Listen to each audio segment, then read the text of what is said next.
Chintu. Born in a small town in Maharashtra, he was always a happy and excited kid. He belonged to a very humble family. Chintu's father was a clerk in a local government office and mother was a homemaker. There wasn't enough money coming home, so they used to live a hand to mouth existence.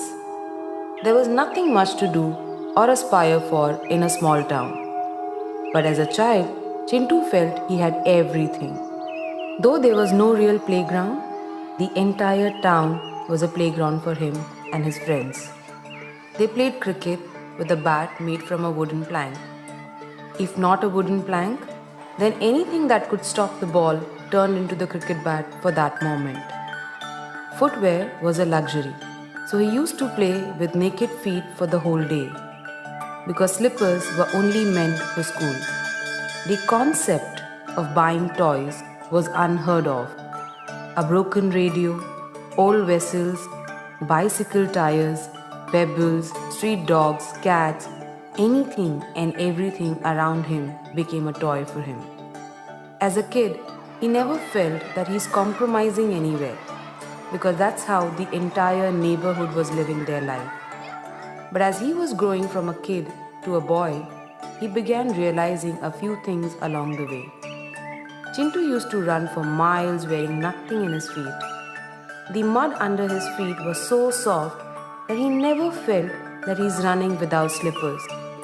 Only when he stopped over a stone hidden beneath the soft mud, he realized that he's running without anything on his feet. Sometimes he used to run blissfully for miles together with just a tire of a bicycle. Until one day, he saw one of his friends on a new BSA SLR bicycle. He only had imagined the taste of ice cream looking at those ads on their black and white TV set. One day, when he asked for it, he got an answer from his father that it was not good for his teeth. The answer convinced him that the ice cream was not made for him. Every year, one pair of shirt and a trouser would be stitched with the help of a local tailor, specially to be worn during festivals, until he saw his friend wearing a t-shirt with a He-Man printed on it. He wore a broken Bata slipper with a safety pin attached at the bottom binding the strap together, until one day at the PT session, he saw one of his school friends wearing a white canvas shoes. Every year, he had school books either passed from his cousin or the neighborhood kids, but his classmates always bought new books for the new school session. When his school shorts became a bit too tight or short, his mom used to open the backside of the trouser and remove the folds so that it became looser and longer to be worn for another year. But he used to find some of his classmates come in brand new uniforms. As he was growing from a kid to a boy, he started realizing many things, but Chintu could never ask for anything from his parents because he knew that his parents didn't have the means to provide him what he wanted. When Chintu turned 7, his grandfather gifted him a flute and also taught him how to play it. When his grandpa passed away, Chintu kept on practicing the flute all alone sitting by the lakeside. This was his favorite pastime. Most of the people were not even aware that Chintu could play the flute so well. It was 10th of August 1993 when the principal of the school wanted to select 10 kids to play the flute for the Independence Day celebration. This got Chintu very excited. This was his golden opportunity to pay a tribute to his grandfather. Chintu decided to invite his parents and surprise them through his performance on the school stage. Excited, Chintu ran to the principal's room and told him that he wanted to participate. The principal replied, "Okay, Chintu, come tomorrow for rehearsal and bring 22 rupees with you to buy a steel flute so that everyone's flute would look the same." Chintu had an old wooden flute for many years. For him, a wooden flute or a steel one was all the same. He never knew the difference until this day. But asking for 22 rupees from his father to buy a new flute was totally out of question. And at that very moment, Chintu knew that he cannot participate for the 15th August celebration. Chintu never bothered to even ask for 22 rupees from his father because he knew that spending 22 rupees on a flute was a luxury that wasn't made for him. He realized that he needed to be realistic always and stay within his limits. He could enjoy life to fullest while staying within his limits. That's all he knew. But that day something special happened and a dream was born. A dream to live a better life. A dream that Chintu wasn't really even aware of until now. But Chintu realized that if 22 rupees can kill his dream, then the same 22 rupees could also help him achieve it. That steel flute made him think over and over again. He ran to his father, hugged him and told him, "Papa, मुझे life में बड़ा बनना है." His father replied, "बेटा, मुझे वो दिन देखना है." From that day, Chintu was not the same Chintu anymore. He started observing more whenever he went around his town. While walking, he used to observe the slippers he was wearing and what the other kids were wearing. He used to observe the bat that he was playing with and the rest of the kids were playing with, a shirt he was wearing and other kids were wearing. This is where he realized the difference between a wooden flute and a steel flute. As time passed, Chintu got a new hobby of collecting posters of sports bike and a sports car from old magazines and pasting them on his wall. One day, while flipping a magazine, Chintu also found images of a steel flute and he pasted that on his wall. While staring at those posters, he grew into an adult. Slowly, the posters started fading away. The colors became duller and the images started fading. As the years passed by, those posters got buried under the exam schedules, important notes, and catalogues of various MBA universities. The posters of a red Ferrari and a steel flute kept peeping between many catalogues that lay scattered. By now, many of his old friends started leaving the small town for post-graduation in various parts of the country. Chintu realized that in a small town, he will never be able to achieve what he wanted to achieve. A small town could never fulfill his dreams. Just like many of his friends, Chintu appeared for MBA entrance exam. Finally, he got through, but he had no money to pay. So he got the first loan of his life, an education loan. Chintu left his small town to pursue an MBA. He saw a race to become successful and climb up the corporate ladder.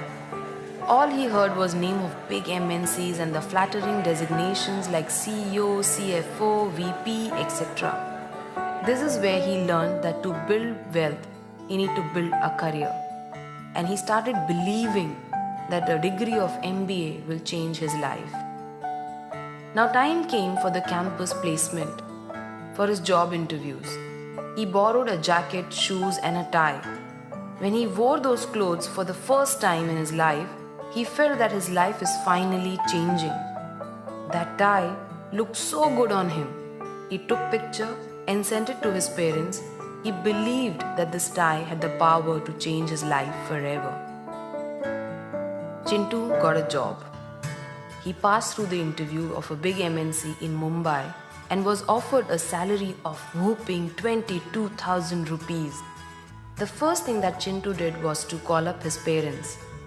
He told his father, "वो दिन अभी दूर नहीं है जिस दिन मैं बड़ा आदमी बनूंगा." All his relatives started calling him one by one to congratulate him. Chintu was on cloud 9. Life couldn't be better. Chintu remembered his childhood where he couldn't afford the steel flute. He thanked that day because it had pushed him to do something about his life. He remembered the posters of the sports car he used to stick on a wall of his room and the promise he made to his father. He truly felt that the degree of MBA will bring him all the happiness in the world. Finally, Chintu reached Mumbai. He came to this big city with big dreams. He saw people running and rushing everywhere. There was a queue for everything. His office was in Andheri, but his salary only allowed to rent a house in Mira Road, and that was a bit too far. He started traveling by the Mumbai local train. He realizes that it was not easy to manage life in Mumbai. The job started. After the first salary of 22,000 rupees, Chintu withdrew the full salary of 22,000 rupees just to hold and feel those notes. For the first time, he was holding such a big amount in his hand. He remembered the day he couldn't afford a flute of 22 rupees, and today he had 22,000 rupees in his hand. He felt that he had arrived in life. From this day onwards, he felt that he had made it. He had ticked his dream to become big in life, and he got into comfort zone. The poverty of aspiration is what keeps people poor. It was his first weekend in Mumbai after holding the salary in his hand. For the first time, he entered an AC restaurant and bought a grocery from a supermarket. Finally, Chintu stepped into the mall and saw few brand names which he had always heard from MBA friends. He picked up 2 new shirts, ties, and trousers. He bought himself new shoes. Now Chintu could afford an auto rickshaw to roam around the city and to go to the office. When he came back home after shopping, he sat down on the sofa and cried a lot. The leather shoes were much better than Bata slippers. Auto rickshaw was definitely better than a bicycle. Having a ceiling fan in the room was better than having no fan. Shopping with trolley in the supermarket was better than Lalaji ki dukaan. Chintu called his parents and told them, "Life is much better in Mumbai. Even atta is branded here. We don't have to go to Atta Chakki." A few years later, Chintu got married. Looking at Chintu getting more responsible, his parents got him married to a girl from their native place. Newly married life in Mumbai was blissful. The initial few days were all about going to movies, eating in restaurants, etc. But when the 15th day of the month came, Chintu realized that his pocket was empty and the salary was over in the blink of an eye. This is where he decided to spend wisely. Chintu never realized that he is short of money because 22,000 rupees salary had given him a life that was much better than the small town he came from. So he never felt that he was earning less. He felt it was useless to spend. To go out during weekends, they preferred a train because it was relatively empty on weekends. Instead of spending money on the auto rickshaw, eating peanuts and walking till the train station was considered fun. Getting down at Lower Parel, going to the biggest mall, only to take pictures next to the branded shops, then uploading them on FB and getting maximum friends to like them was a different level of high. His friends used to comment, "Chintu, ab to bada aadmi ho gaya yaar." And while reading those comments, Chintu felt he has finally reached where he wanted to in life. He used to wait for brands to go on sale. Then only he would enter inside the shop with his wife. He started making fun of those people who entered in the shop when there was no sale, making it look like a complete waste of money. Whenever his wife would show him a bike, he would say, "It's not safe to drive in Mumbai." When his wife would show him a car, he would say, "Why waste so much petrol? Only for 2 of us?" A different level of arrogance was slowly creeping within him. He called himself street smart than poor. He started giving advice to people on how it was plain stupid to spend money. He said, "Even if I had that money, I will not spend it on luxury," he declared. "Apne itne bade sapne thodi na hain," was his usual answer. A different level of poverty was growing in his head, which he never realized. Instead of growing his income beyond 22,000 rupees, Chintu was more focused on how to save and where to cut corners. After a few years, after living for a couple of years in Mumbai, Chintu managed to get a bank loan and bought his own house. Soon he was blessed with a very bright son When he turned 6, Chintu had taught him how to play a flute. Chintu gave him the same wooden flute which he played as a kid. And when he gave the flute to his son, he told him, "This wooden flute pushed me to come out of the small town and achieve all my dreams." Chintu never realized that he has still not made it in life. One day, Chintu dropped his son to school, and as he was late for work, he reached the railway station. He saw the train approaching the platform from the opposite side. Chintu knew that if he misses this train, then his boss will see him walking late to work, and that might become his excuse for not giving him an increment. All these thoughts were playing in Chintu's mind. As the train entered into the platform, he crossed over the railway tracks to get inside through a shortcut. But by then, the train was extremely close to him. And after that, all he could feel was that he was thrown and he blacked out. Chintu didn't feel anything and he felt as if he's getting uplifted. Slowly he realized he's walking, but he couldn't feel his body anymore. He couldn't see anyone around him. All he could feel was a foggy atmosphere, with no one to hear him. He screamed again for help. He screamed and called his wife, his son, his father, his mother, but there was nobody to hear him. And finally, as the fog cleared, he found himself walking on a lonely path towards a ferry. Yes, it was a ferry for real. He ran towards the ferry to ask what was happening to him. But ferry was quiet. Chintu saw tears in her eyes. He realized that something had gone wrong. But still, like an angel, she became Chintu's guiding star in that moment of darkness. She guided him to his house. Immediately he ran into the lane, but strangely he couldn't feel his feet. The ferry was behind him all the time, flying and following him. He started running towards his house and reached the doorstep. He was shocked to see what has happened. His wife and kid and his parents were howling and crying out loud in front of his photo. His relatives, neighbors were all around crying with him. When he tried to touch his son and his father, they couldn't feel anything. That's when Chintu realized that he was dead. He was no more. He had left the world already. He looked at that ferry and pleaded to her, "Can you help me meet my family again?" The ferry went silent. His dad and mom couldn't handle the trauma. All of a sudden, his father suffered a heart attack. Chintu ran to save his father, but he couldn't hold his father. People rushed and took him to the nearest hospital. Chintu ran to hospital. He saw the doctors were not willing to admit his father because his father didn't have an insurance and enough money to pay. People rushed towards the government hospital, but on the way, his father passed away. Chintu ran to his father and screamed out loud. He tried to hold his father, but he couldn't feel anything. Seeing Chintu crying, the fairy finally spoke. "Chintu, if you're born poor, it's okay. But if you die poor, then..." Chintu and the fairy went back home together. His wife was holding her head and crying. The next day, the doorbell rang. Few officers from the bank had come to collect the house installment.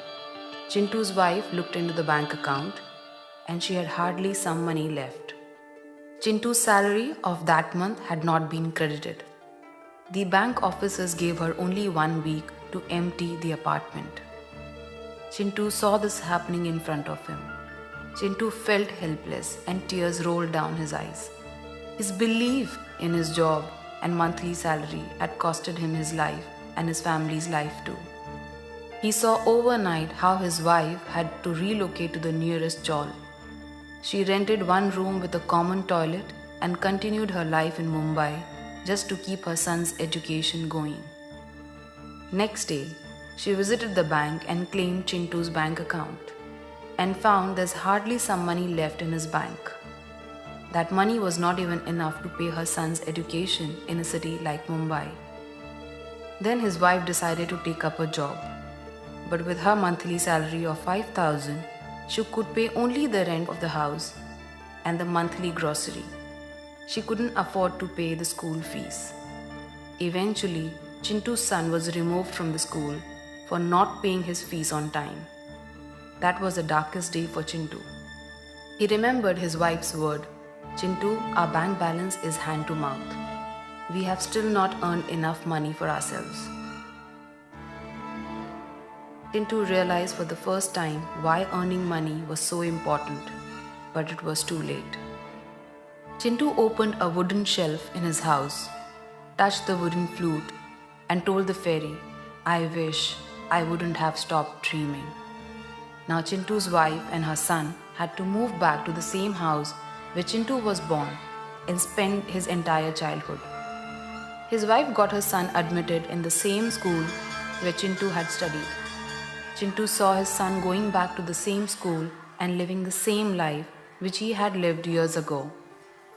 He saw his son running around the same lake, the same lanes, and the same small town. He realized that his job had not taken him too far. It has in fact brought him back to square one. Chintu's son used to play the flute in his spare time. Sitting by the lake in the memory of his father, Chintu sat beside him and watched him play while tears rolled down his eyes. But he was completely helpless. While Chintu was sitting by the lake, the fairy appeared. She told Chintu, "Sometimes people spend years and travel thousands of miles thinking they are working very hard.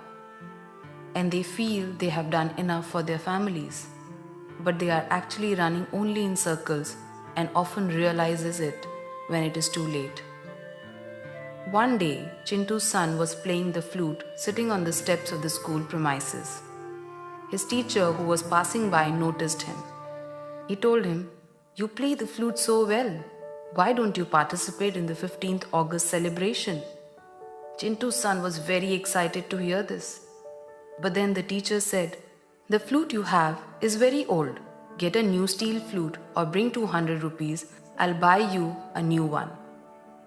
After listening to his teacher, Chintu's son realized that 200 rupees was a big amount for his mother. He was not willing to burden his mother in a situation where she is helpless. All the while, Chintu was watching this whole incident.